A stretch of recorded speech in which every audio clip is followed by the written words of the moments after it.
Cuando logras tener este switch de cacería o de lograr cosas, o quizás llámale manifestación o de distintas formas, pero te vuelves una causalidad tan potente que empiezan a pasar cosas continuamente en tu vida que parecieran ser mágicas.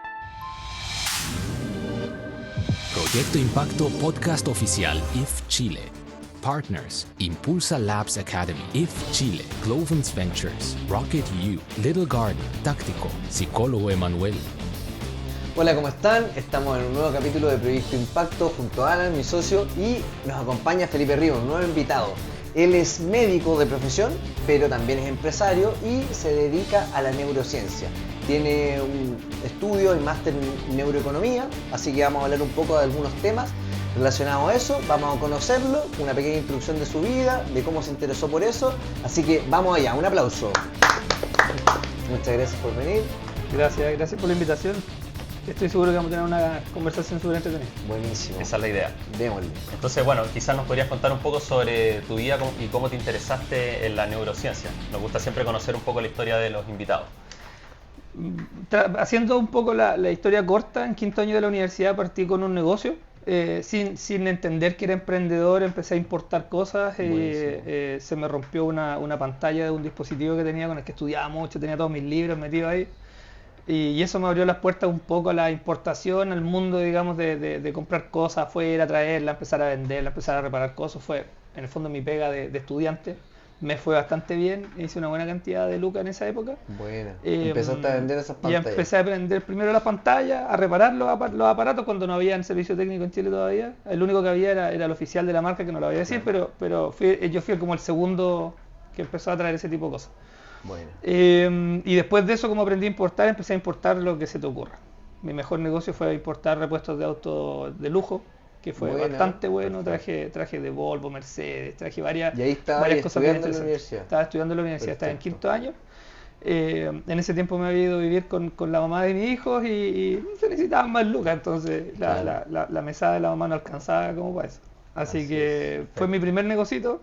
¿En ese tiempo ya tenía hijos? No todavía, todavía, pero vivía con ella. Ya, y para los que todavía no se van a vivir con la señora, digamos, el vivir con alguien aumenta harto sale salado los costos.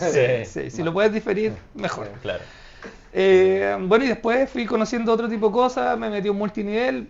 No sé si fue bueno o malo desde el punto de vista del negocio, pero me entrenaron en venta. Ya. Y ahí me di cuenta que tenía hartas habilidades comerciales, me gustaba vender y no me costaba nada eso, digamos. Entonces me entrenaron ahí en algunas técnicas y por ahí empecé a conocer un poquito de la neurociencia, como de los gatillantes de compra, etcétera.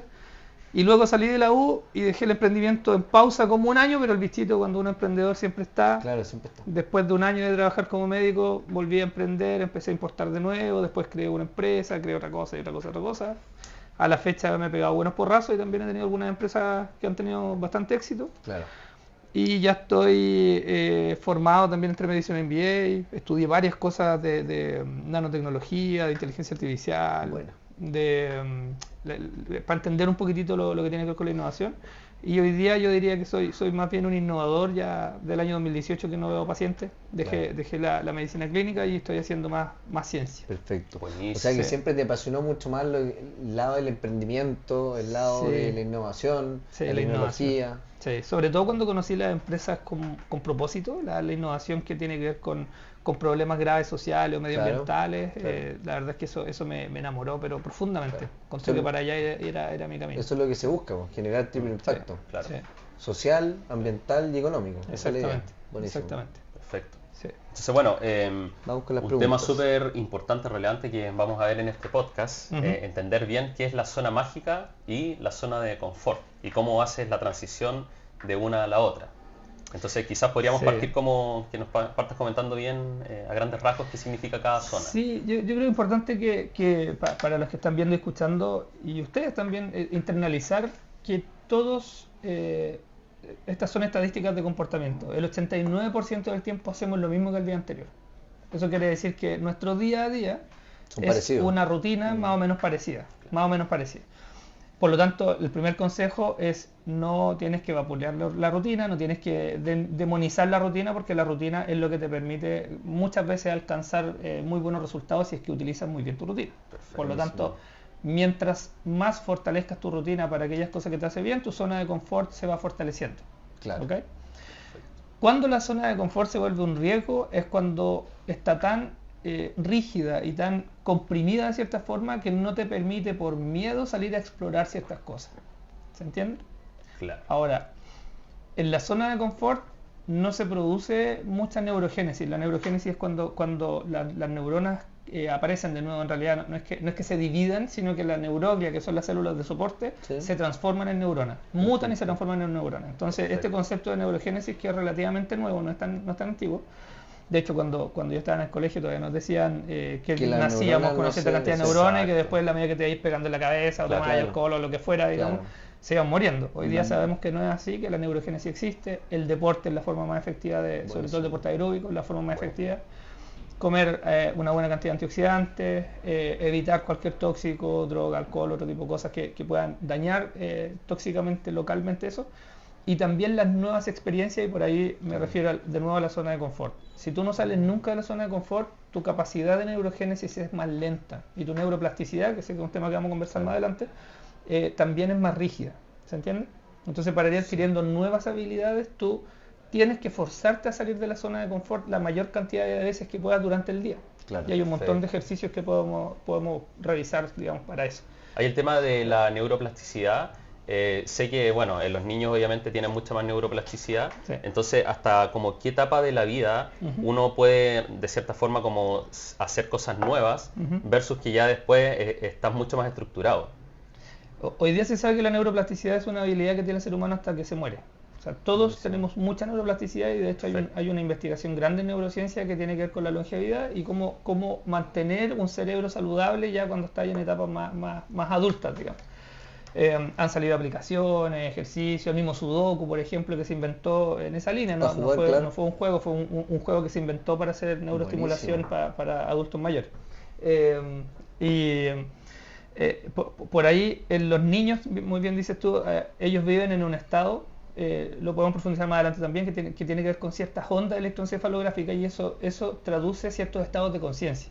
Y en los niños alrededor de hasta los 6 años más o menos, 6-7 años, ellos viven principalmente en una onda que se llama ondas teta, que esas ondas teta son cuando el cerebro está en estados de hiperaprendizaje. Perfecto. En los adultos, esa ondas teta se da solo cuando estamos en estado mental flow o cuando estamos meditando profundo o no estamos durmiendo o no estamos despertando, pero nosotros habitualmente estamos en ondas beta o alfa dependiendo del estado de vigilia y la actividad ejecutiva que estemos haciendo en el día, en el momento, digamos. ¿Existe alguna forma de llegar a ese estado pero de forma constante cuando uno es adulto? Sí, de hecho uno se puede entrenar. Nosotros en la academia yo creo un método que es para inducir el estado mental flow a voluntad, digamos, y hay una serie de pasos que tú tienes que hacer y con la práctica vas entrando al estado flow a voluntad y cuando queráis. Me imagino que al final es más que generar buenos hábitos, tener una buena rutina, por supuesto, como dijiste anteriormente, hacer deporte, meditar, influye en una buena rutina.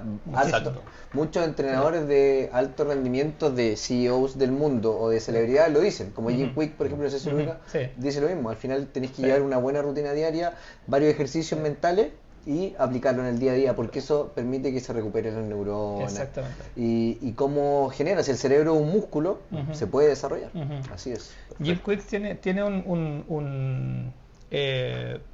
una teoría que es bastante buena, que él habla mucho de la Golden Hour. La Golden Hour es la primera hora de la mañana, desde que abren los ojos hasta una hora después.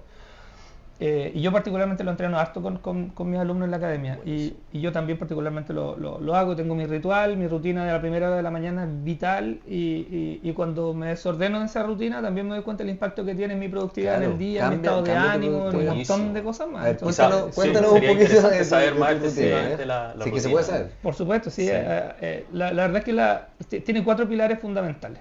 La primera es tratar de hacer una actividad física intensa, por lo menos unos 10 minutos, 12 minutos, 15 minutos, que sea aeróbica intensa. Claro, perfecto. Pero son las actividades de alta intensidad. Claro, cardio full, por ejemplo. Si pudierais dividir esa hora en 4 bloques, él recomienda dividirlo en bloques de 15 minutos. Claro, 15 minutos de moverte rápido, 15 minutos de meditación, 15 minutos de aprender algo importante, breve. Por ejemplo, yo soy muy fanático de los microdocumentales, que son documentales de 9 a 10 minutos, y siempre estudio cosas que no tienen nada que ver con mi disciplina. Buenísimo. Nada. Sí, por ejemplo, me metí fuerte en inteligencia artificial, me gusta mucho la arqueología, me gusta mucho otras disciplinas que sé que en innovación me han aportado muchísimo a crear nuevos mapas y nuevos canales, por llamarlo de esta manera, nuevas rutas para encontrar soluciones a los problemas, porque estáis aumentando tu cultura a tal nivel que cuando te enfrentáis con otro problema, ocupáis esos recursos que desarrollaste acá.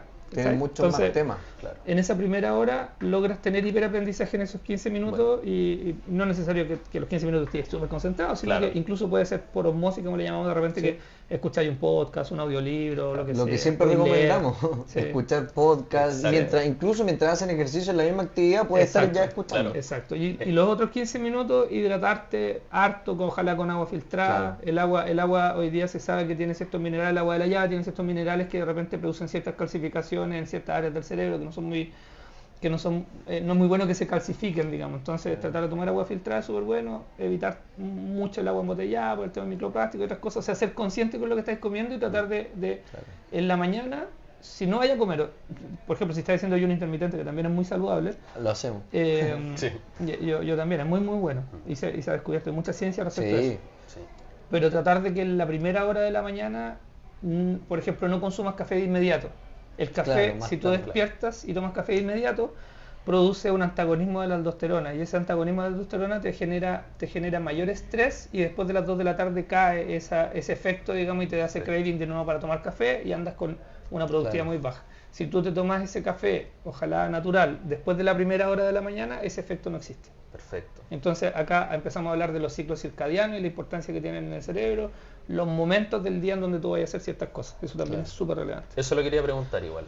¿Qué hay de la gente que dice que de repente rinde más cuando estudia de noche, por ejemplo? ¿Es un mito o es una realidad? No, es una realidad. Eso se llama la cronotipia o cronotipo. Todos los seres humanos tenemos cronotipos distintos.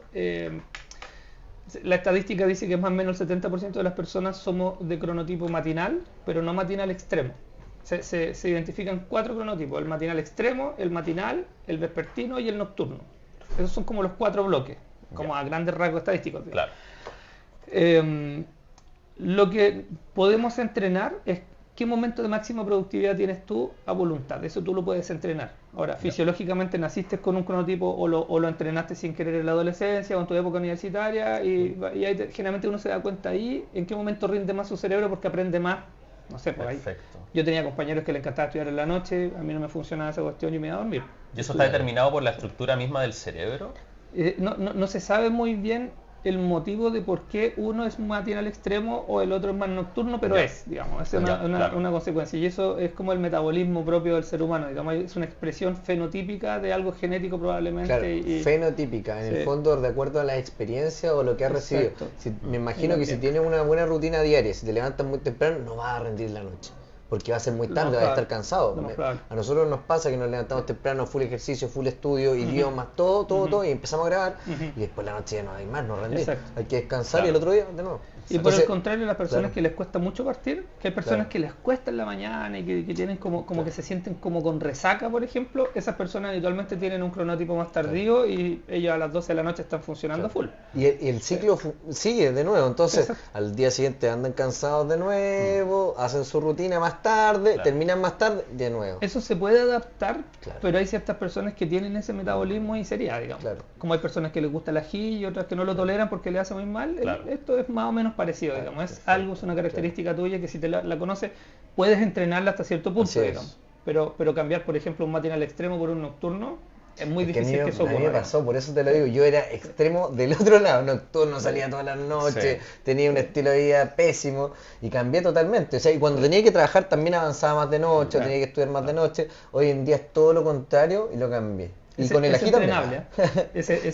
Lo importante que un mensaje que me gustaría que se quedara de este capítulo es que todo es entrenable en el cerebro.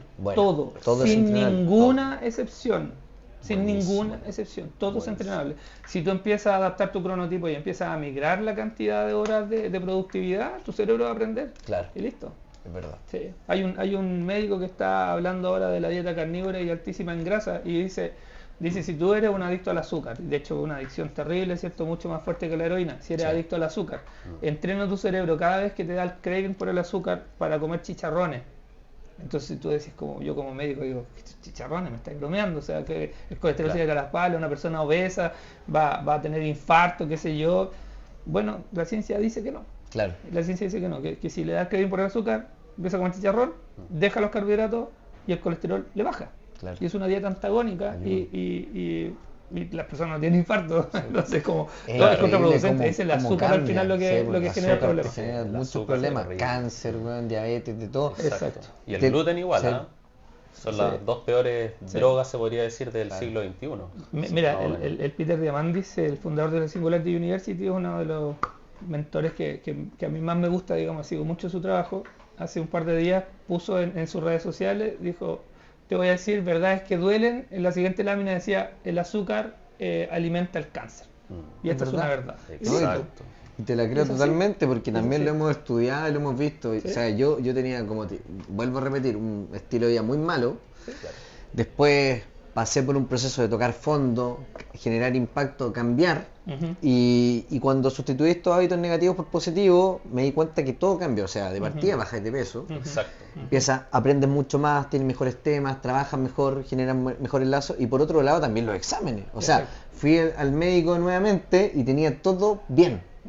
Tenía un dolor de cabeza esa semana, por eso fui a hacer examen. Pero al final era un poquito de estrés, regulamos con más ejercicio todavía y todo bien. Pero al final esa es la recomendación. Es como el alcohol, por ejemplo. También está el mito de que tómate una copita de vino, qué sé yo. En realidad eso está totalmente derribado. Hoy ya se sabe que la cantidad de alcohol saludable es 0. Eso sabe. O sea, si tú vas a beber alcohol, tienes que saber que va a tener un impacto negativo en tu salud. Y hay que hacerlo consciente, digamos. No hay que enmascarar esto, no la copita de vino y cosas. Si quieres tomar los antioxidantes de eso, cómprate el Resveratrol, que es el antioxidante que está ahí. Y sería, y ahí como las personas pueden empezar como a tomar conciencia de manera de que si están en esta zona de confort puedan identificar de que pueden al final mejorar su vida, su estilo de vida, crecer al final como persona y tener más longevidad al final. Es una buena pregunta la que estás diciendo porque uno de los pilares que trabajamos nosotros tiene que ver con el estado de conciencia. Nosotros estamos seguros, y yo particularmente estoy seguro que si una persona no se da cuenta, no puede salir de aquello que está haciendo mal, digamos. Entonces, el primer paso siempre es mejorar algo que se llama el insight, que es ser tu capacidad de autoevaluarte sin ser autoflagelante, digamos, sentir culpa o algo parecido. Puede que te dé. Si estás haciendo algo muy mal y tú te das cuenta que lo estás haciendo mal, te va a venir un poco el proceso de culpa. Ojalá libérate rápido de eso. Claro. Y trata de empezar a cambiar haciendo estos microcambios. Los cambios bruscos generalmente no son tan permanentes. Hay personas que dicen, quise dejar de fumar y tarde, en plan, decidí en un momento, y no fumé nunca más. Ya puede ser. Con cierto tipo de cosas te va a durar 5 días el craving del cigarro y después ya es por hábito nomás. Claro. Pero si quieres implementar un hábito, por ejemplo, algo nuevo en la rutina matinal y quieres hacer las 4 cosas que hablamos recién, al mismo tiempo, lo más probable es que a los 7 días fracase. Eso es lo más probable. Entonces tienes que empezar los primeros 5 o 6 días haciendo una sola cosa, muy poquito rato. Claro.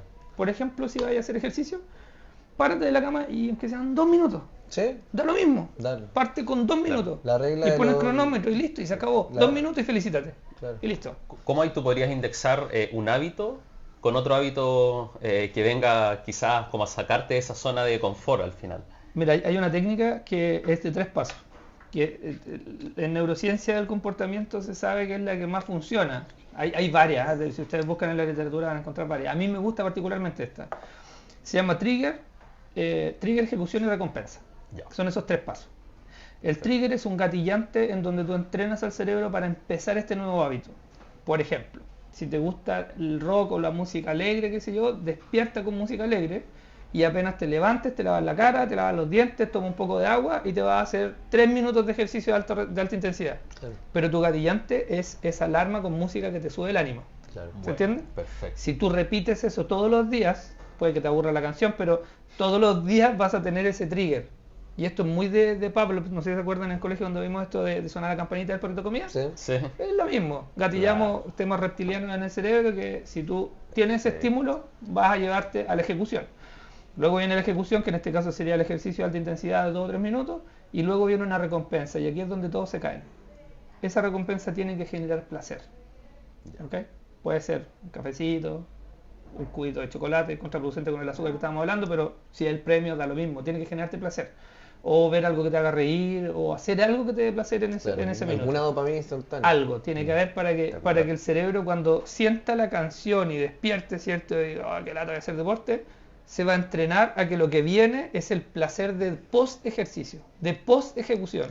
No es el costo energético de la ejecución, porque el cerebro lo que va a hacer es rechazo mi gasto energético en la ejecución, no quiero ir para allá porque eso no ahorra energía, qué sé yo.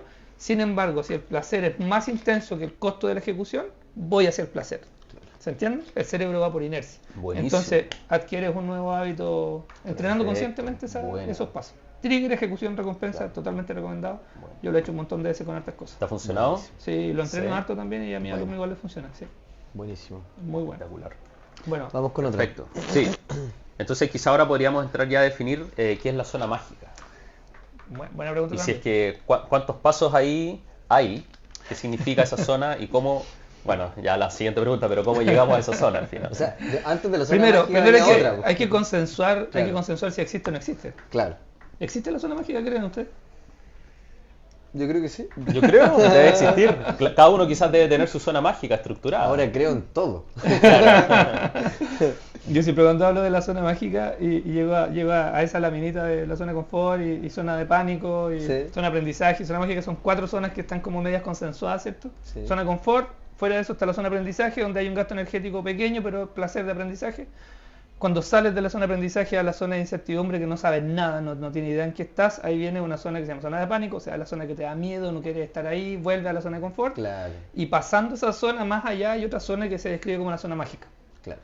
Y la zona mágica, los que estamos emprendiendo en cosas atípicas que son de alto riesgo, a mí me parece que entramos y salimos de esa zona mágica de forma continua. De otra manera me parece súper difícil sostenerlo. Algunas personas lo sostienen por disciplina nomás. Claro. Y aunque lo estén pasando muy mal, lo sostienen porque son disciplinados.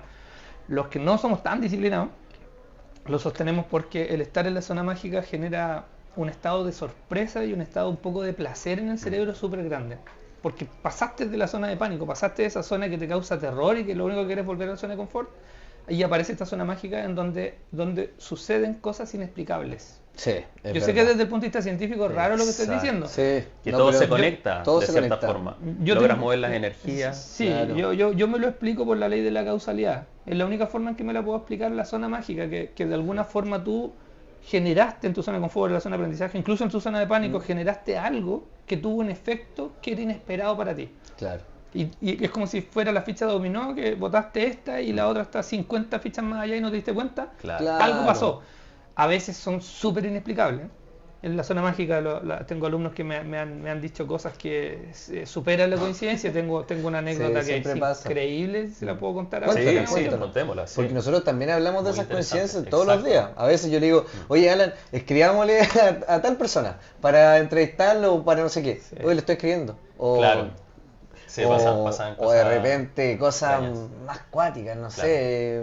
Bueno, después las vamos a mencionar cuando... Y quizás después tocar igual un poco el pensamiento de Joe Dispenza, que dice que al final puedes mover todas las energías y puedes lograr cualquier objetivo en base a este yo cuántico que está en la cuarta dimensión, después de la latiz y todas esas cosas. Joe Dispenza habla del lenguaje de la matriz, del lenguaje de la matrix o del lenguaje del universo o un poco de esta capa, ¿cierto? Que cuando tú estás con una intención súper fuerte, tus frecuencias, que están demostradas también en Rusia, donde estudié yo, se veía mucho esto de los campos electromagnéticos y cómo se alteraban según los estados de ánimo. Todo lo demás. La vibración, en Rusia se ve eso. ¿Quién lo veía? Grigorov, algo así. Hay varios científicos, de hecho en la Academia Científica de Rusia hay varios que siguen esa línea y ahí se inventaron estas bobinas de Tesla que hoy día están en Occidente tratando temas graves, digamos, de autismo, de trastorno de déficit atencional, depresiones psicóticas.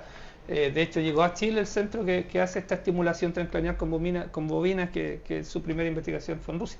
Bueno, y lo estudiaron primero en primates y todo lo demás. Ellos siempre han hablado de que existe esta producción de campo electromagnético y que tienen un efecto que es poco visible según la ciencia ortodoxa, digamos, o al más occidental.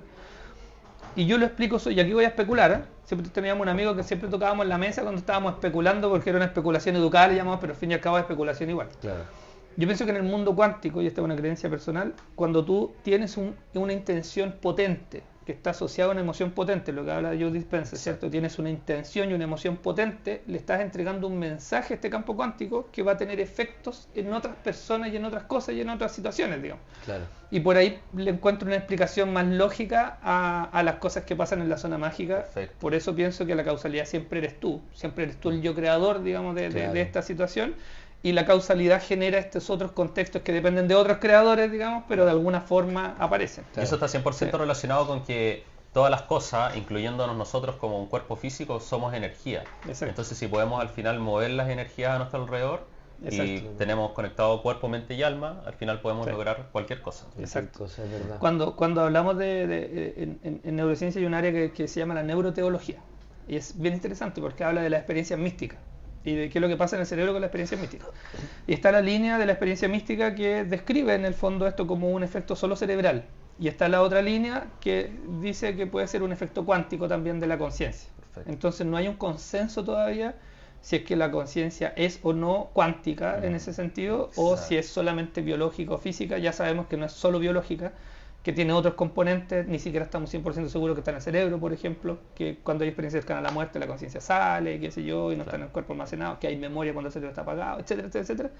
Sabemos que un cerebro enfermo no puede contener la conciencia bien, eso es sí un consenso, pero no se sabe si es que realmente vive o habita en la conciencia.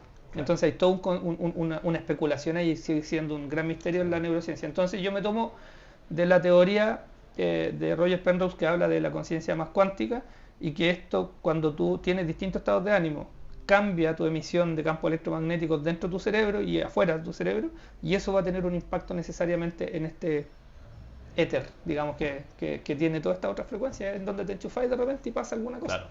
Insisto, la segunda parte de mi explicación es especulación más creencia personal que científica todavía. Yo creo que estamos transitando para encontrar una explicación mucho más concreta en los próximos años. Sí. Quizá ibas a comentar una anécdota que ocurrió. Les voy a dar un ejemplo de lo que pasa en la zona mágica. Ya, buenísimo. De tu alumno. Con mi socia Patricia creamos una empresa que se llama Patagon Fiber, donde estábamos haciendo pigmentos textiles. Fuimos a una gira de prospección a Londres. Y aquí viene la anécdota, nos estábamos alejando súper lejos porque era súper caro todo, entonces sin saber de los barrios ni nada, nos quedamos en un hotel súper lejos.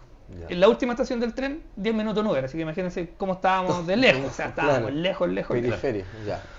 Primer día todo bien, fuimos a la expo, empezamos a conocer a la gente, perfecto. Segundo día ya como que nos ubicamos un poquito más, compramos un sándwich, un cafecito en la estación del tren y yo, así como para hacerlo humorada, a Patricia le dije, oye, elige tú el tren ahora que nos toca, porque para que aprendas tú, qué sé yo. Entonces empezó a mirar, dijo, ya y todo, y yo me quedé callado, ¿no?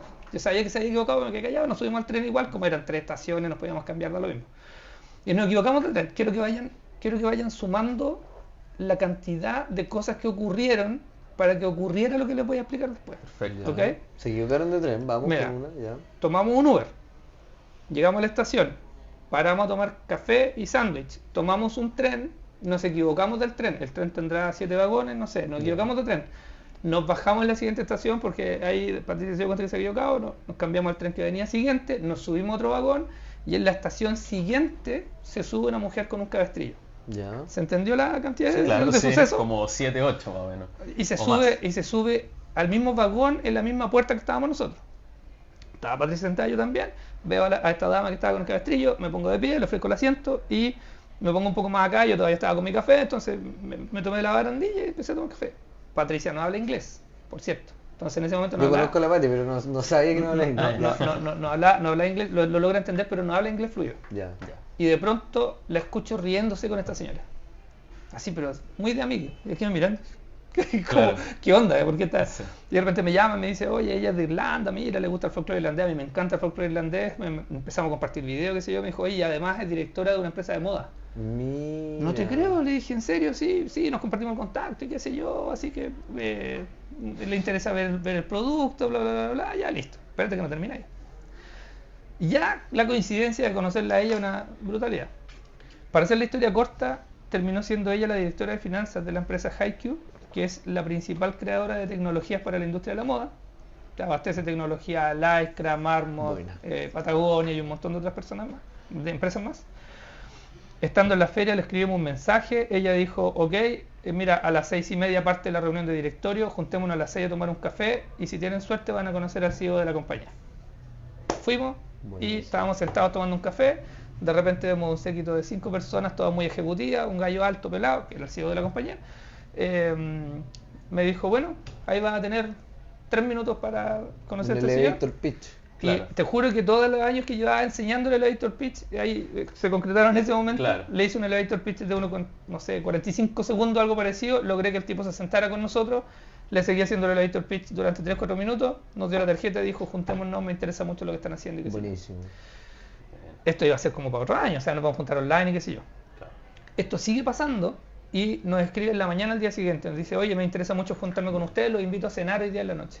Para hacer la historia corta, terminamos sentados con el CEO de la compañía y el CFO de la compañía, de Haikyuu, cenando en un restaurante italiano súper lindo y hablando de la innovación y cómo podíamos trabajar en conjunto con la empresa más importante del mundo en tecnología en moda. Claro. Y todavía tenemos el contacto. Buena. O sea, está en mi WhatsApp, o sea, claro. ¿Te fijas que ahí estoy hablando de causalidad? Es como, claro, fuiste causalidad porque fuiste a Londres, pero de eso a llegar al mismo vagón donde se subió esta señora, Patricia, que no hablaba inglés, conoce a la señora, le toma el contacto, justo era la directora de finanzas de esta empresa, además no hace el nexo con este tipo, bla, bla, bla, bla, y todo termina con que tengo al CEO de la compañía en el WhatsApp y le puedo pedir lo que quiera. Y... Claro. Tú como que lo buscabas de cierta forma en tu quizás hasta subconsciente y como tú comentaste, tiraste el primer, yo creo que el primer dominó y empezaron a caer todos uno tras otro. En ese momento Patricia y yo estábamos muy sinérgicos con la intención de crear una solución para la industria de la moda que fuera súper disruptiva. Y fuimos a Londres con todas las dificultades con esa misma intención. Entonces yo pienso que ahí la sinergia del 1 más 1 es mucho más que 2. Es verdad. Y generamos esa intención que de alguna forma se transmutó al campo cuántico y generó esta causalidad. Fuimos causalidad. O sea, si nosotros nos vamos a Londres y no hacemos la empresa, esto no ocurre. Claro. Pero para que ocurriera eso ni con agenda. Claro. Eso igual, para mí es un ejemplo de la zona mágica. Igual depende de la sinergia. Si ambos son personas 1.2, como hemos mencionado anteriormente, que son personas que aportan valor, la multiplicación es 1.44, o sea, se genera mucho valor. No es como que fueras tú el que aporta y ella te resta, ahí es diferente, ahí se restaría. Entonces influye eso. Y otra cosa, ¿no manifestaste eso en algún minuto? ¿No notaste? ¿Quisiste que pasara algo similar? ¿O manifestaste estar en Londres, que ocurriera algo...? O sea, nosotros íbamos, con Patricia tenemos la característica de que si vamos a una gira, en realidad con parte del equipo esto también lo aprendimos a entrenar. Si vamos a una gira comercial donde sea, tienes que ir con el switch de cacería. Eso significa sacarle el jugo a la experiencia, a full. Cada momento que está allá puede ser una oportunidad interesante para lograr algo. Entonces, lo que fíjate que no es tan fácil es lograr mantener ese switch de cacería los 365 días del año. Cuando no estás en gira. Exacto. Porque cuando estás en gira como que te obligáis a estar haciendo eso. Yo pienso que cuando te vuelves una persona de alto rendimiento y de altos resultados también es cuando logras tener este switch de cacería o de lograr cosas, o quizás llámale manifestación o de distintas formas, pero te vuelves una causalidad tan potente que empiezan a pasar cosas continuamente en tu vida que parecieran ser mágicas. Y todo lo ves como una oportunidad. Es como lo que dijo alguien, bueno, no vamos a mencionar quién, pero un CEO y founder de una empresa muy importante de Estados Unidos que está detrás de otras, porque es proveedor y gesta lo que está detrás, una empresa tecnológica de Silicon Valley. El profesor de Stanford también dijo, lo más importante es la humildad y de las personas que conoces a todos. Imagínate una mujer con un cabestrillo, Patricia le dio una oportunidad, hablaron un poquito, o ella le dio una oportunidad a Patricia sin saber inglés, por ejemplo, generaron un buen tema de conversación del folclore, de no sé qué, y llegaron a eso, imagínate. Siempre estar abierto al final a nuevas experiencias, interactuar con todas las personas que puedas. Y la genuina curiosidad también, lo que decís tú, concuerdo, pero perfectamente. Aproxímate con humildad al fenómeno, cualquiera sea el fenómeno que queréis vivir, ya sea de manifestación o de innovación o crear una nueva tecnología, lo que sea. Si te aproximas con humildad a esto, vas a ir a leer lo que te dice la naturaleza. A mí me parece que esto es una ley de la naturaleza, no tiene nada de místico, solo que no tenemos todas las explicaciones, ¿no? Claro. Pero si eres humilde y estás dispuesto, un mentor me decía, ponte a disposición de la situación, también eso es como agacha el moño, no resistas, ponte a disposición de la situación y vas a aprender muchísimo. Y vas a descubrir cosas también. ¿Estar en la zona mágica significa primordialmente crecimiento? ¿O uno puede crecer igual en las otras zonas o incluso en la zona de confort? También yo diría que la zona de confort perfeccionas lo que ya sabes porque estás cómodo en eso. Por ejemplo, si ya haces deporte todos los días, no vas a salir de la zona de confort si está en tu rutina hacer deporte. Claro. Lo metiste ahí. Entonces, si se acuerdan cuando dijimos zona de confort, la siguiente zona es la de aprendizaje. En la medida que tú entras y sales de la zona de aprendizaje, la zona de confort va creciendo. Bueno. Entonces te expones a nuevas situaciones, a nuevas vivencias, se genera neurogénesis, esta neurogénesis genera nuevas rutas en el fondo y ya adquiriste ese nuevo comportamiento. Como esto es dinámico, si dejaste de hacer deporte, se comprime de nuevo. Claro. Es así. No siempre crece. Crece en la medida que tú te expongas continuamente a estas nuevas experiencias. Entonces, si tú me preguntáis si es que uno puede llegar a ser de alto rendimiento sin entrar a la zona mágica, sin duda que sí, se puede, digamos. En la zona de aprendizaje tú puedes entrar y salir continuamente y ser un capo, digamos, sin siquiera tener miedo, nunca. Perfecto. Nunca vas a pasar a la zona de pánico. La teoría dice que si tú entras y sales de la zona de pánico y eres capaz de contener esa angustia, la incertidumbre, esa emoción, tu zona de confort da saltos. Y algunos autores le llaman los saltos cuánticos, que son los saltos cuánticos de estar en esa zona de mucha angustia, de mucho miedo, vuelves y de repente, ¡pum! Y esta zona de confort se manda, pero estos crecimientos brutales. Es como cuando dicen que la calidad de tu vida depende de la capacidad de incomodidad que puedes asumir de forma cómoda. Exacto.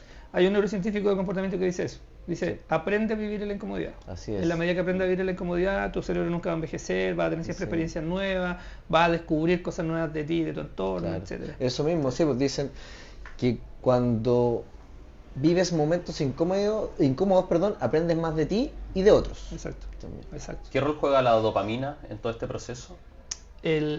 Precisamente cuando tú estás en momentos incómodos, lo que estás haciendo es diferir la recompensa. La dopamina es una hormona que genera placer, bienestar, felicidad y está relacionada con el circuito de la recompensa del cerebro.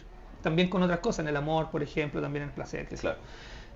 También se produce cuando tú estás con los niños, por ejemplo, estás siendo papá, tierno, cariñoso, mamá también. En esos momentos vienen estas sensaciones de placer, ¿cierto? Mucho tiene que ver con la dopamina, la serotonina tiene más que ver con el ánimo estable, alto, también tiene que ver con la alegría. Ojo que esto es solamente la teoría neurobiológica o fisiológica del tema, hay muchas otras cosas también, pero la dopamina se sabe que está ahí y también es la hormona que se produce en las adicciones. Por ejemplo, si está ahí, las redes sociales se diseñaron para eso, si no han visto el documental, hay que verlo. Obvio. Están diseñadas para producir los picos de dopamina y tener el mayor engagement posible y no te suelta. Claro, y cada vez más alto. Hoy en día más efectos, más música, audio, imágenes. Y sabes que el riesgo más grande, a mí me encanta la inteligencia artificial, pero el riesgo más grande es que esa tecnología sabe que nos comportamos así y sabe que tenemos eso. Entonces ahí hay una la idea es utilizarla a tu favor. Pero tienes que ser consciente. Claro, por supuesto. Que la inteligencia artificial te está manipulando y no te das ni cuenta. Así es, entonces esa tecnología puede ser riesgosa, pero si estás consciente. Pero cada vez más los videos en las redes sociales son más perfeccionados. Claro, entonces tú te metes, hay un hook, te deja metido en el video durante 20, 30, incluso 40 segundos. Te envolvió en su embudo. Pasas al siguiente, claro. Exacto. Y también tiene otro hook. Exacto. Y cada vez la tendencia quizás va a ser más a eso, a que todos los videos van a ser más perfeccionados. Bueno, los que son muy capos en los embudos de venta, por ejemplo, saben que en esos primeros 5 minutos tienen que generar el pic de dopamina con algo. Ya sea por curiosidad, los primeros 5 segundos. Exacto. De hecho, ese span de atención está cada vez más corto. Sí, ahora son 2 segundos, 1.90. Claro. Ahora ya es al tiro, muy rápido. Bombazo. Entonces, si ese hook está bien hecho, te va a generar este micro pic de dopamina y va a quedarte en el video. Claro. Entonces, eso es una, no sé si llamar manipulación, pero es un bias cognitivo que sabemos que científicamente funciona así. Claro. Es parte de la psicología de venta, es manipulación finalmente, sí. Pero da igual, no es por un mal. Lo podéis ocupar a tu favor si es que estáis haciendo temas comerciales, qué sé yo. Es parte de la teoría de la neurociencia del comportamiento comercial también. Claro. Y es la idea, o sea, en este mundo tú puedes ser un consumidor o un creador. O sea, si bien eres creador, también consume, pero la idea es tratar de crear la mayor cantidad de cosas posibles. Claro. Sí, yo creo que el aportar valor es importante. Pero en concreto, para responder la pregunta más bien cómo actúa la dopamina, ya explicamos que era el hormona del placer, ¿cierto? En este sentido, en las zonas, la dopamina se va a producir en cada momento que tengas una sensación placentera y que te expongas a una situación nueva placentera. Voy a dar un ejemplo con una droga, por ejemplo. Si tú estás en tu zona de confort y habitualmente no te drogas, vas a salir a la zona de aprendizaje y vas a consumir una droga que te generó mucho placer, va a haber un pic de dopamina brusco iba a decir, ok, aprendí algo nuevo, que es la experiencia con esa droga, y puedo decidir en ese punto si es que me voy a volver adicto o no. ¿Se entiende? Claro. Y eso va a depender de qué tan placentera sea tu experiencia y qué tan consciente estás de tener el autocontrol de no consumirla de nuevo o consumirla a conciencia. Y ahí es donde viene este ciclo de la adicción también. Y eso que estoy explicando funciona con cualquier adicción de lo que sea. Respecto a eso, lo que te iba a preguntar es, ¿crees que hay gente que es más propensa a las adicciones que otra? Porque yo lo creo y me he dado cuenta también. Está demostrado que hay ciertos perfiles de personalidad que tienen mayor riesgo, que tienen mayor, posibilidades o probabilidades de ser más adictos. Personas que tienen, por ejemplo, rasgos de personalidad más obsesivos, o que habitualmente en los perfiles que nos movemos nosotros, de CEOs de compañías de alto rendimiento y qué sé yo, si hay una cierta obsesión por algo, ese tipo de perfiles tienden a ser más fáciles de engancharse con algo repetitivo que genera adicción. Por ejemplo, el estado mental flow de alto rendimiento genera una descarga de varias hormonas en este proceso y es altamente adictivo. Pero es una adicción, a mi juicio, positiva. Porque Porque puedes producir mucho, qué sé yo, y en la medida que te vuelves más adicto al estado mental flow, va a ser altamente productivo y altamente efectivo. Entonces, te fijas que el eje... Es una adicción buena. El eje neurocientífico, el proceso neurocientífico es el mismo, pero el estímulo y la condición y la circunstancia cambian. Perfecto. Pero el cerebro funciona en el mismo patrón. Buenísimo. ¿Qué hay de lo que buscan hoy en día las compañías es venderle a la mente? Basado justamente en producir sensaciones, sentimientos a los clientes. Entonces, si es que esto cada vez lo están como perfeccionando más, están buscando llegar más a las personas de esa forma, ¿qué va a pasar a futuro? O sea, ¿vamos a tener una sociedad de mucho más consumismo de lo que existe actualmente? Es como que me estáis pidiendo una predicción más o menos. Claro. ¿Cómo lo ves tú? Yo creo que a la medida que conocemos más el cerebro respecto de los estímulos y consecuencias, digamos, está el estímulo y la ejecución, o el estímulo y lo que pasa después, en palabras simples. Cuando se sabe científicamente lo que se produce emocionalmente dentro del cerebro, y a eso le agrega inteligencia artificial por los patrones repetitivos, lo veo una tremenda herramienta, pero también un tremendo riesgo. Tremendo riesgo. Ayer hablábamos con un amigo informático que miraba súper de lejos la inteligencia artificial, y yo llevo, 8 años diciéndole, viejo, esto viene fuerte, esto viene fuerte, esto viene fuerte. Hice el curso en Harvard de 12 semanas de inteligencia artificial, le dije, viejo, métete a este curso. A los 2 años hizo un posgrado de hacking ético él, con inteligencia artificial, y me dijo, sí, esta cuestión viene fuerte y es increíble. Y ahora aparecieron estas fotografías, ¿cierto?, de lo que te gusta, hechas por inteligencia artificial. Sí. Pueden ser modelos, ¿cierto? Pueden ser aviones, pueden ser autos, lo que sea, y son fotografías falsas. Claro. Son falsas. Pero la inteligencia artificial sabe lo que te gusta y te genera el contenido porque sabe lo que te gusta. Entonces, discutíamos en medio broma, medio en serio, que la inteligencia artificial probablemente nos va a dominar, no a la fuerza, nos va a dominar a la manipulación. Porque sabe que tenemos puntos débiles que nadie más tiene en este planeta. Y conoce muy bien nuestros procesos metabólicos. Entonces por ahí está el riesgo. Y también tiene todo nuestro gusto y preferencia en los datos. Yo recomiendo mucho que vean un documental reciente que es de los creadores del Dilema Social. No sé si vieron ese que está en Netflix. No, ese no lo he visto. ¿Cómo se llama el documental? Redes sociales del Dilema Social.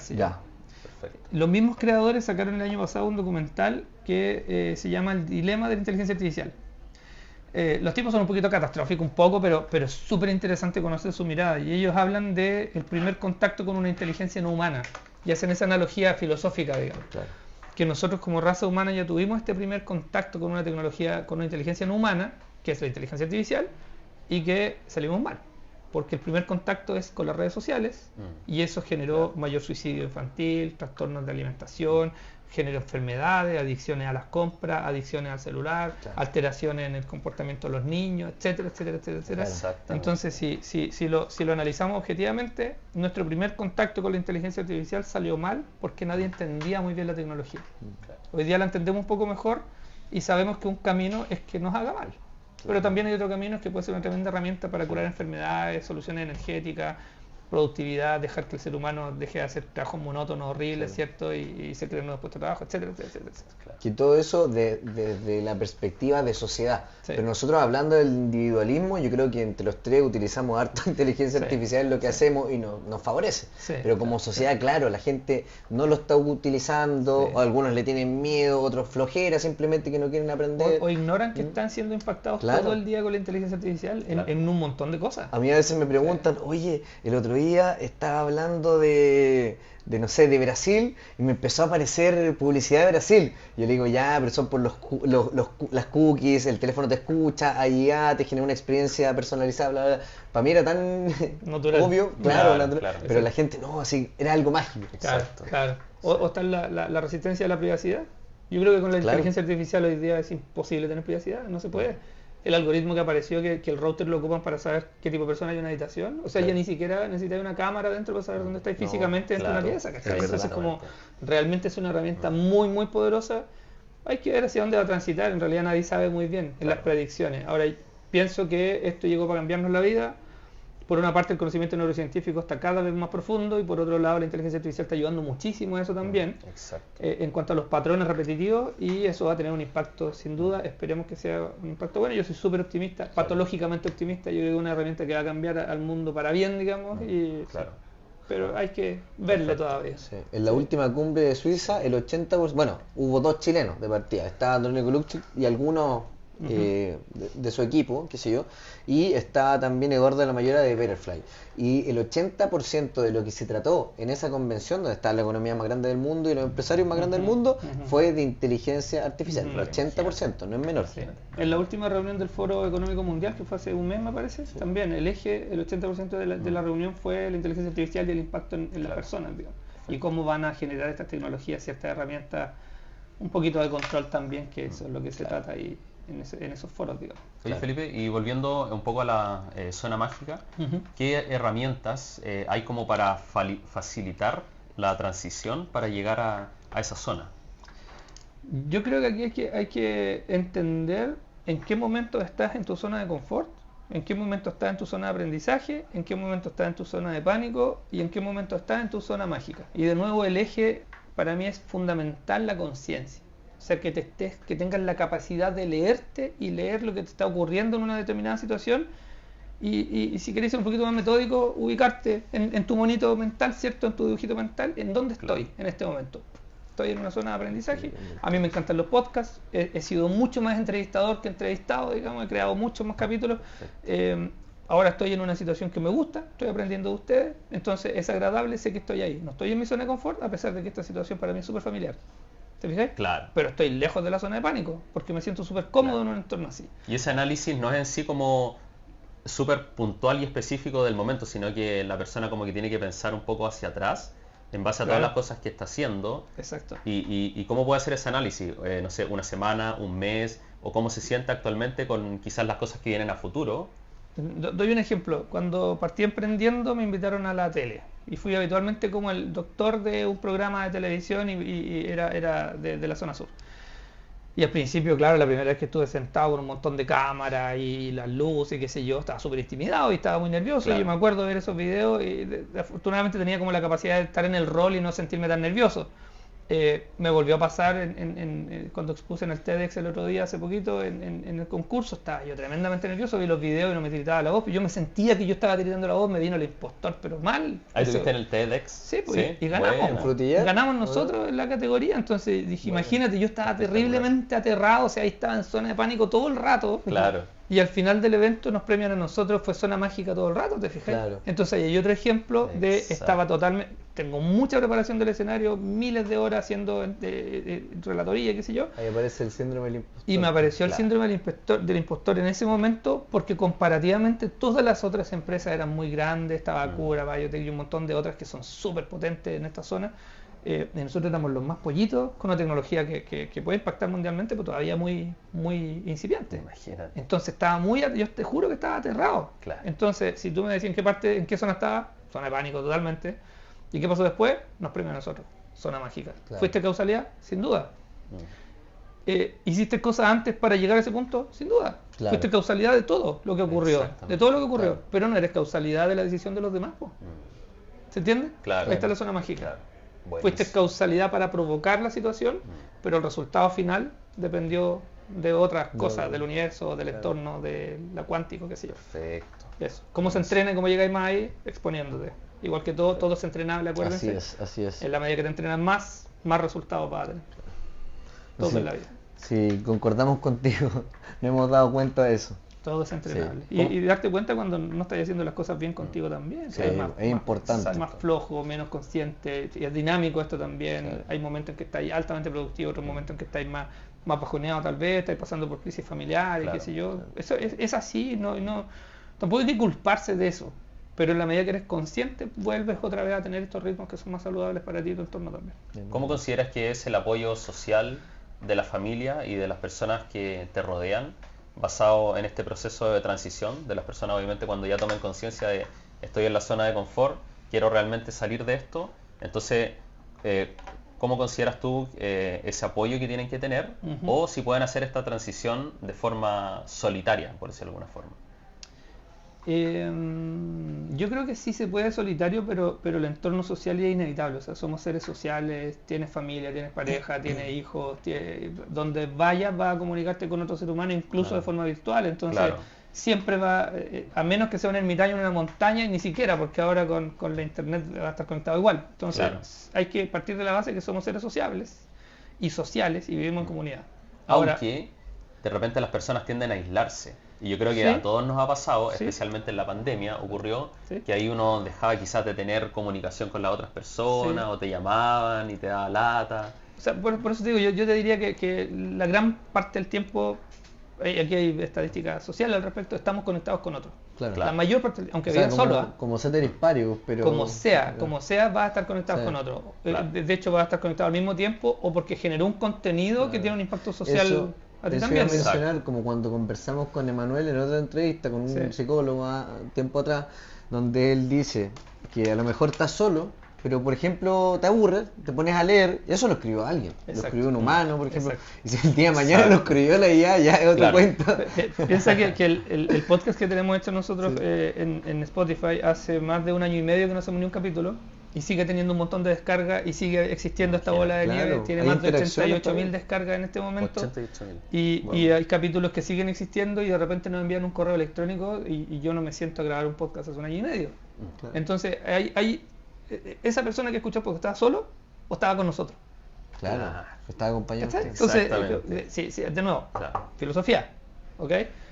Desde el punto de vista cuántico, la realidad es atemporal.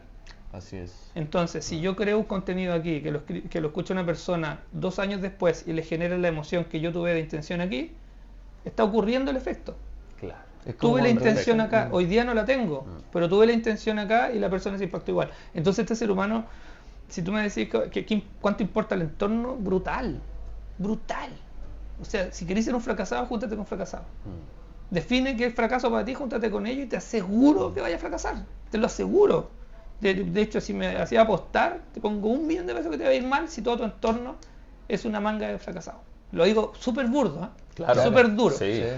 Ahora, si tú quieres ser una persona más consciente, más tierna, más cariñosa, más preocupada por el planeta, vuélvete budista, anda a tu monasterio, empieza a practicar el budismo y probablemente en 6 meses vayas a ser una persona tremendamente conectada con eso. Claro. Eso no lo vayas a lograr si te vayas a la milicia. Exacto. ¿Se entiende, no? Claro, sí, totalmente. El entorno social en el que estás impacta de forma brutal en tus resultados. ¿Qué hay de como dicen las 5 personas? Eres lo que... Sí. Las 5 personas con las que te rodeas. Hay un poco controversial, pero sí hay algunos autores que hablan de que son entre 5 y 7. Entre 5 y 7. Es que eres como el promedio. No es tan así, porque uno tiene igual sus traits, se llaman en inglés, que tiene su mañita o sus bias cognitivos. Son cosas que uno trae genéticas nomás y que además tiene un pool de cosas. Hoy día se sabe que lo que eres tú no tiene solo que ver con tus papás o tu entorno. Tú traes un pool de alrededor de 22.000 traits distintos que van expresándose en un momento de la vida. Claro. Si no está tu entorno disponible para eso, nunca vas a expresar alguna y otras sí. Pero no tienes que ver con tu crianza necesariamente. Claro. Entonces no hay una regla directa fenotípica entre tu gen y... Si tienes el gen no necesariamente va a tener la expresión. Así es. Pero si tienes la expresión constante, el gen aparentemente se adapta para explorarlo también.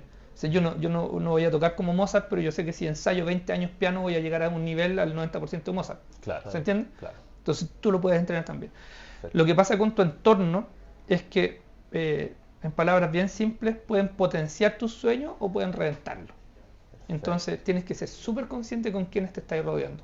Ahí nosotros el consejo que les puedo dar es, primero, de nuevo, ser consciente. Se fijan que le he dicho esta palabra como 10 veces ya en este capítulo, porque vuélvete consciente de lo que estáis viviendo y vas a poder transitar aquello que quieres lograr. Entonces es conciencia, decisión hacia dónde ir y luego ejecutar.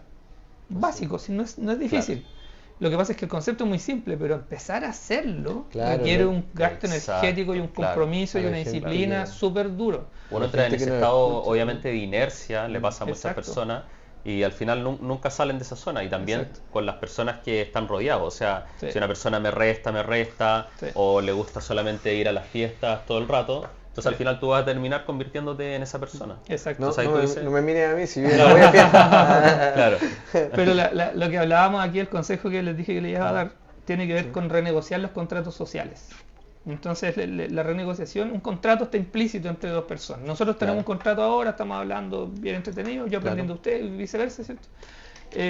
Probablemente nos vamos a quedar conectados, etcétera. Ya hay un contrato social entre nosotros.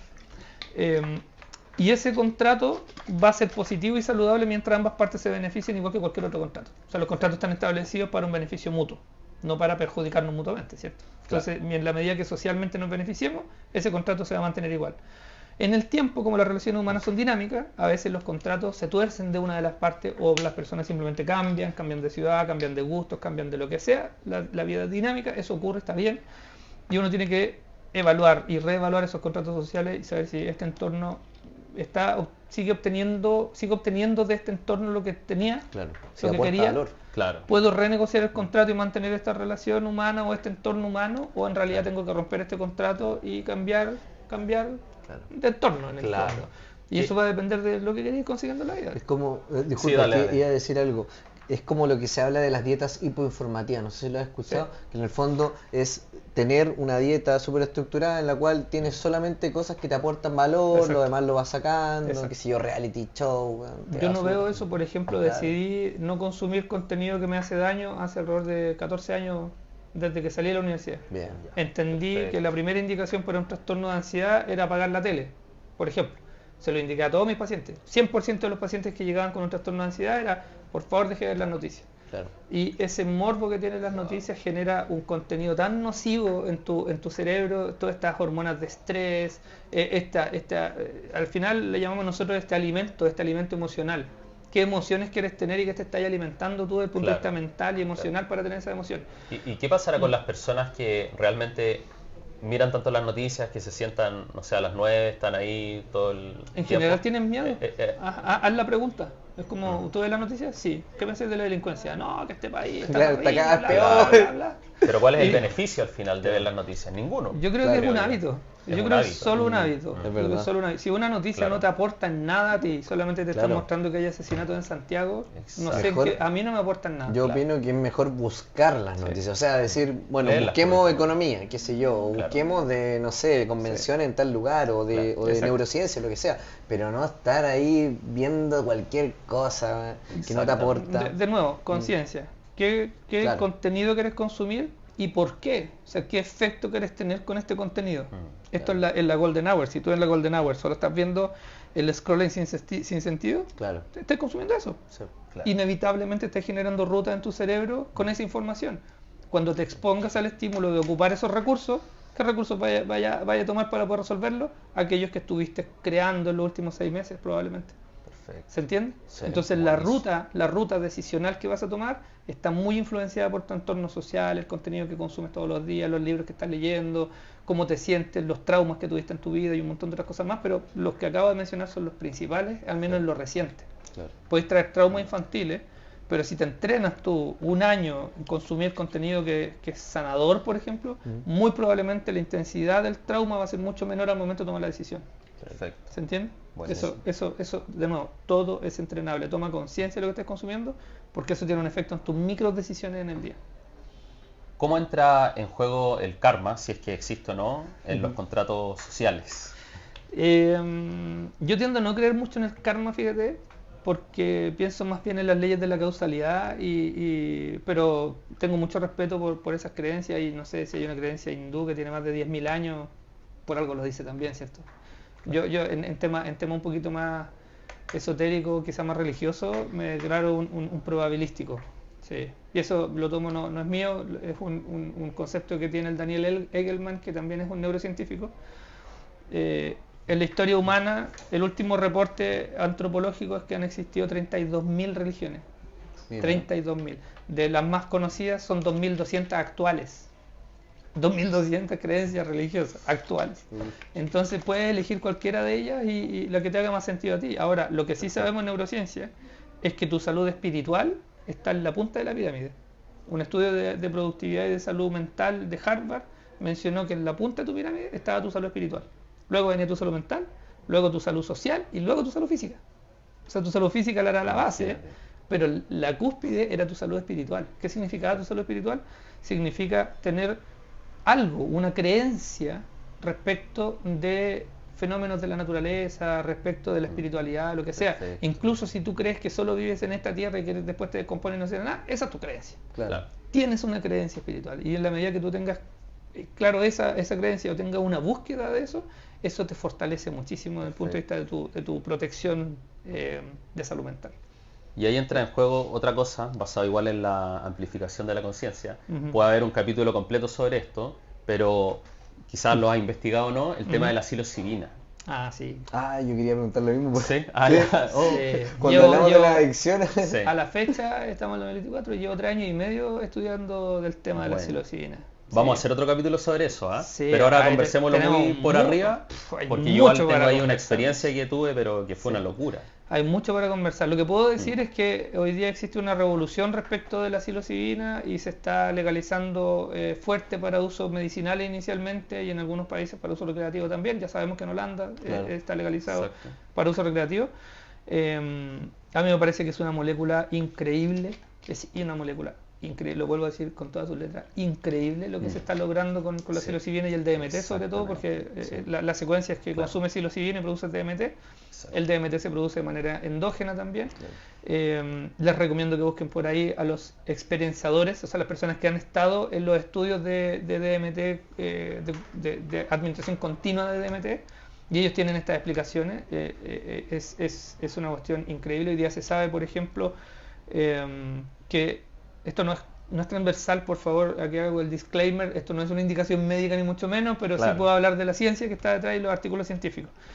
Se sabe que algunos trastornos de depresión severa, grave, sobre todo la depresión psicótica, bipolar y todo lo demás, han necesitado de 2 o 3 sesiones con psilocibina y un terapeuta para literalmente dejar de tener síntomas. Claro, buenísimo. Entonces, psiquiátricamente hablando, tú no puedes decir que esa persona se sanó, pero si no tienes síntomas, ¿qué significa? Claro. Se sanó prácticamente. Claro. Es como decir, tú eres diabético para siempre, pero si nunca más tuviste una alteración con la insulina ni con el azúcar, entonces como la glicemia, vaya a seguir siendo diabético. Es como eso de la ortodoxia, yo ya no la sigo hace hartos años ya, entonces sé que me formé como alópata. Hoy día creo mucho más, o sigo mucho más la ciencia cuántica respecto al ser humano que otra cosa, digamos.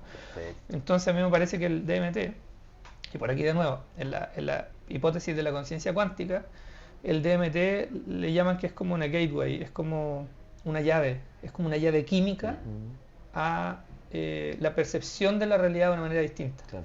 Una ampliación de la conciencia. Quizás te permite ver universos paralelos, quizás te permite ver otras frecuencias, recordar que nuestros sentidos son súper limitados. Entonces, la hipótesis que a mí más me gusta es que abre sentidos que tenemos el ser humano y que permite percibir cosas que normalmente no percibimos porque están tan cerrados. Por eso una llavecita, es como una llavecita que activa estos sensores. Y al activar estos sensores, la experiencia es tan significativa para estos pacientes que tienen estas enfermedades, hablándolo del ámbito médico, que tienen esta trascendencia, digamos, en 2 o 3 sesiones, y se generan nuevas vías. O sea, esto se ha medido con resonancias funcionales y otras cosas, incluso con morfología. Se genera neurogénesis brutal en ciertas áreas del cerebro, y le cambió la experiencia a esta persona. Y se mantiene en el tiempo. Y se mantiene esa neuroplasticidad. Mucho tiempo. El cerebro empieza a trabajar totalmente de otra forma. O sea, la recaída de los 2 años son casi ausentes. Y si sabemos que esto existe y no son investigaciones nuevas, del año 2015 la Universidad Cambridge tiene un instituto de neurociencia que viene haciendo la investigación. Al principio iban a hacer una investigación de 2 años. Descubrieron cosas tan fenomenales que la investigación lleva 9 años financiada. Claro. Hace poquitito levantaron más de $9 millones por otra investigación en Estados Unidos. Mira. Y así sucesivamente hay 4 o 5 centros en el mundo que están siendo los referentes en esto y están encontrando cosas que te vuelan la cabeza. O sea, da como para conversar mucho más. Solo les voy a dar un dato nomás que a mí me voló la cabeza. Estos experimentadores estaban 10 personas en camilla, el goteo continuo de DMT, y empezaron a describir que iban a algún lugar, percibían una realidad, algún lugar, y que veían seres. ¿Ya? Y de pronto se empezaron a dar cuenta que varias personas veían a los mismos seres, o los describían muy parecidos, al dibujo, qué sé yo. Luego se empezaron a dar cuenta que era un territorio. Como eran los mismos voluntarios, pasaban 2 semanas, lo volvían a someter al goteo continuo y otra vez, y volvían al mismo lugar. Wow. Entonces cuando empezaron a describir que esto empezaba a ocurrir de forma continua, los científicos se empezaron a preguntar, entonces esta cosa no es una alucinación, ¿no? No, claro. Ven el mismo personaje, Podría estas 4 o ser 5 personas. algo en común que los lleva a otro lado. Podría ser una alucinación colectiva, que esto lo lleva a una alucinación colectiva, o podría ser efectivamente una realidad. Bueno, el tema es que... Pero siendo que no han sido condicionados por lo mismo, o sea, solamente Son personas por, que no se conocen. por el goteo de DMT, Claro. tienen otra historia, otro Sí. gusto y preferencia, no deberían por qué alucinar lo mismo. Bueno, varios de los voluntarios empezaron a dibujar un mapa que se correlaciona entre ellos. Mira, Wow. Entonces, ese wow que acabas de decir tú, el mismo wow que tenemos los científicos que estamos Claro. estudiando esta cuestión, porque ¿qué significa esto entonces? Claro. Ellos realmente transitan a otra Exacto. realidad. Claro. otra dimensión. A Y otra relacionado dimensión. igual con el micelio, las redes de los hongos que Es como están en lo la que- Tierra, que está claro. todo unido al final. Pero ahí tenemos Sí. todo un tema, obviamente, Claro. de conversación para Hay un otro poco de podcast. misticismo, un poco de ciencia. Es una ciencia muy Exactamente. nueva todavía Claro. como para Perfecto. para Como lo saberlo bien en concreto, pero Buenísimo. lo que sí puedo decir es que la molécula es una molécula increíble, la investigación Claro. que se está logrando ahí. Buenísimo. Hay que mantenerla muy... Lo dejamos para otro podcast. Sí, hay Sí que o sí. tenerlo en el Quiero radar. preguntar Sí o más, sí. quiero preguntar más. Sí, no, sí. Hay que tenerlo en el radar, hay Claro, mucho para ver, pero sí, podemos hacer un podcast completo hablando de la Perfecto. psilocibina, la Y investigación. hablemos Bueno. de, no sé si escuchaste, bueno, yo creo que sí, de Jacobo Greenberg, de lo Sí, que pues. fue el estudio de la latiz, de pasar la cuarta dimensión, etcétera, Sí. y cómo fue el estudio con los chamanes, también podríamos hablar de eso. Sí, Claro, eso también es importante. interesante. Lo vamos a dejar Mira, anotado. en innovación que tiene que ver con la naturaleza, el precepto es, si el fenómeno existe, acércate con humildad al fenómeno. No puedes negar el fenómeno, porque el fenómeno Exacto. está. Mm. Entonces, Claro. si en neurociencia tú ves que hay una persona, por ejemplo, que puede ver sin ojos, no sé si conocen esa técnica, que es ¿Ver una sin técnica, ojos? ¿No? una técnica sinestésica. Yo he escuchado, Que, pero no he visto, de hecho, no he sabido de alguien, no está con alguien. Esto apareció en Rusia, entrenó a miles de personas, este ruso, sobre todo los niños que podían ver con los ojos cerrados. Jacob Greenberg vio esta investigación, entrenó a niños también en México, qué sé yo. Ahora hay un Claro. argentino que está entrenando personas. Bueno, yo tengo 2 amigos oftalmólogos. Entonces le envié esto y les dije, oye, ¿qué te parece esto? No tenés Claro. que operar nada. Y todos tus pacientes ciegos les ponen una venda, enséñale esta técnica. Y quedan así, ojo, sí, qué increíble. Pero fíjate que no lo ponen en duda, porque son miles de personas que logran Wow. ver sin ojos. Entonces, si tú decís, ¿cómo logran ver sin ojos? Entonces, no son los ojos los que ven. En experiencias cercanas a la muerte, cuando la persona se muere, está todo apagado. Se muere en pabellón. 28.000 casos que se han estudiado. Se muere en pabellón. No hay frecuencia cerebral, no hay latidos cardíacos, no hay ningún sensor funcionando. ¿Cómo ese ser humano logra ver si tiene el ojo apagado? ¿Cómo logra memorizar si tiene el cerebro apagado? No Claro. está funcionando el lóbulo, ¿cierto?, temporal donde se almacena la memoria. ¿Cómo puedes sentir emociones si tu cuerpo está apagado, no hay Claro. descarga de hormonas ni Claro. nada por el estilo? Entonces, cuando tú te das cuenta de eso y después te encuentras con estos estudios o métodos de entrenamiento que permiten que las personas ciegas vean ¿En base a un desdoblamiento? o perciban, no, conscientes. A conscientes. Y si ni siquiera las manos, tú dices, no, es por las manos. No. Bueno, Yo les recomiendo que Buenísimo. se aproximen a ver eso porque, de nuevo, en neurociencia, si el fenómeno está, amerita buscarlo y estudiarlo claro. y a ver si lo podemos replicar y entender porque Perfecto. nos explica mucho el ser humano. En innovación lo mismo, si el fenómeno está, podemos estudiarlo, replicarlo y a ver si podemos hacer algo útil para el ser humano con eso. buenísimo. Espectacular. Bueno, Séneca no tenía la respuesta, pero decía que no eres más que un alma portadora de un cadáver. Por ejemplo. Así, Claro. Imagínate. Sí, hoy día Te hace pensar mucho. los que son de la neurobiología hablan de eso, que somos una conciencia que tiene una experiencia biológica en el transcurso de tu vida, digamos. Claro. no eres un ser humano, eres una conciencia que habita un cuerpo que tiene ciertas limitaciones también de percepción y qué sé yo. Entonces cuando eres capaz de entender tu conciencia y de usar tal vez psilocibina u otras llavecitas, digamos. Nótese, insisto, disclaimer, no estoy diciendo que nadie lo use, pero sí que hay investigaciones y Chile viene en el camino también de autorizar esto para uso clínico y hacer investigaciones. Buenísimo. Es súper interesante lo que se puede lograr. Oye, Felipe, ¿qué consejo le darías a todas las personas que pueden identificar hoy en día que están en la zona de confort para tratar de hacer esta transición a la zona mágica? Yo creo que me voy a dar un autoconsejo porque también llevo un par de semanas en esta incomodidad de la rutina cómoda, que para mí es súper incómodo. Si yo no estoy continuamente en esta incomodidad, como que no es mi hábito de los últimos 6 años, por ejemplo, 5 años. Entonces ahí hay que tener ojo, porque si vas a ir a buscar la incomodidad, la puedes encontrar en muchas cosas. Y si lo haces por inercia, tu cuerpo va a ir a buscar la incomodidad, pero en cosas que no son muy positivas. Entonces, de nuevo, hazte consciente y vuelve a retomar la rutina de a poquitito. Pasito y pasito. Si eres un poquito más metódico, los 3 pasos: trigger, ejecución, recompensa. Pero la base es conciencia. Entonces, como, ¿qué quiero? Me hago consciente de lo que estoy viviendo, lo que siento, luego qué quiero lograr y cómo transito hacia eso. Si no sé cómo se hace, busco ayuda. Encuentro un mentor, contrato a alguien, le pregunto a algún amigo que ya lo hizo. Si veo que mi entorno me está generando algún grado de sufrimiento, trata de cambiar tu entorno. Si tu trabajo te genera sufrimiento, este concepto de sufrimiento es súper relevante. Las personas que sufren tienen su cerebro así como una pasita apretada y todo le está haciendo mal, tiene inflamación, un montón de cosas. Se siente mal. Porque hay personas que no les gusta su trabajo pero no sufren. Dicen, ok, vengo a trabajar y gano mi plata y chao. Pero no sufren. Que son como indiferentes. Son indiferentes. O en realidad ponen su foco en su vida en otra cosa. Su trabajo es algo transitorio, lo van a hacer un par de horas al día y listo. Y para ellos no existe esta trascendencia en eso, trascienden en otras cosas y quizás ni siquiera quieren trascender. Pero si estás sufriendo en cualquier entorno, esté consciente que estás sufriendo y viene el primer paso.